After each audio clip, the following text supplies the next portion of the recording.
over at LA's underground rock station KPPC-FM, former XERB employee Ralph Hall ran into trouble of his own and ended up relocating to Canada, where for the past 30 years he has worked as a fisherman. So I was the general manager, but then we had little things happen there.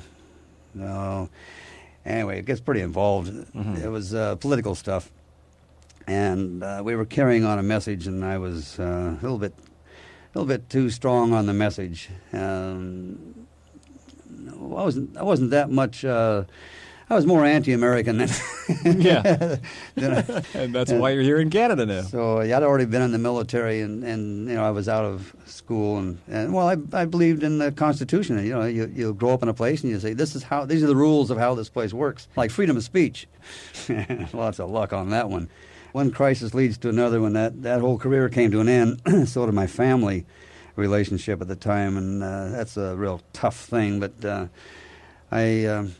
I came here, and with the very last dollars I had, it was about $1,800 or so, I think, at that time, which is worth more than it was worth more than U.S. dollar. That's pretty good. So I bought a little river gill netter up on the Fraser River, and I just dropped out. I went from making $40,000 one year, which would be worth about $250,000 or $300 now, and to the next year, zero. Had absolutely no reportable income. I lived on this little boat. I lived up Indian Arm in Vancouver, and just relaxed. Quite relaxed. After losing control of XERB, Wolfman Jack, with the help of Lonnie Napier and other associates, tried to pull his career back together. Well, yeah, we had the AFRTS show at the time.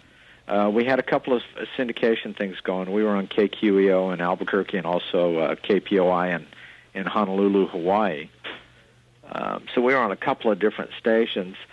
And then he started going to work for K-Day. Bob Wilson hired him to work at K-Day, which was it was the start of Underground FM, but it was on an AM. And they were playing like Beatles music, and album cuts. And it's 9 o'clock at KDAY, Santa Monica. Don't forget, you tell all your friends about it. So he was going there, and he was basically just working a salary, Here he was, he went from making $40,000 a month to making, like $1,000 a month or something.